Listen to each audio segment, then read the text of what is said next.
یو څوک مخکې سیدانانو په یو حدیث باندې څېړنه وکړله او تجربه یې وکړه. د تجربې نه بعد دوی ډېر حیرانه شولو. دوی چې دی 4 مچان راواخیستل او د هغو وزرونه چې دی کټ کړل.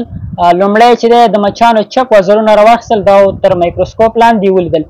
دې وزرونو کې ډېر زهرجن مواد، میکروبونه او باکتریاوې موجودې وي. بیا د ښي وزرونه د مچانو راواخیستل، په دې کې همدغه د زهرجنو موادو، میکروبونه او باکتریاوو علاج په دې ښي وزر کې موجود و. نو دوی هغه وزرونه واخیستل، هغه چپ وزرونه په کوم کې چې زهرجن مواد او باکتریاوې او میکروبونه شتون درلود، دا یې په اوبو کې واچول.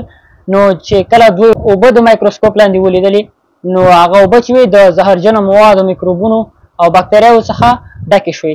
نو بیا دوی ښي وزرونه واخیستل، په دې اوبو کې واچول. نو بیا چې اوبه تر مایکروسکوپ لاندې ولیدلې، نو هغه اوبه چې بیرته صفا شوي، میکروبونه او باکتریاوې او زهرجن مواد یې له منځه وړي د ښي وزرونو په کوم کې چې علاج موجود و. نو استاد 1400 کاله مخکې رسول الله سلم د دې په اړه څه ویلي دي؟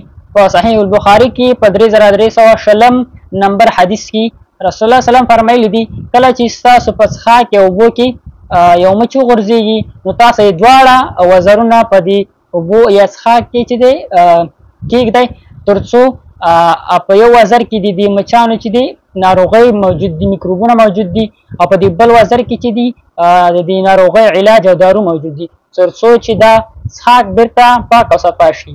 نو په هر حدیث کې چې دی حکمت دی د مسلمانانو لپاره او د مسلمانانو لپاره پکې ګټې دي. موږ باید په هر حدیث باندې عمل وکړو او په ځان یې عملي کړو.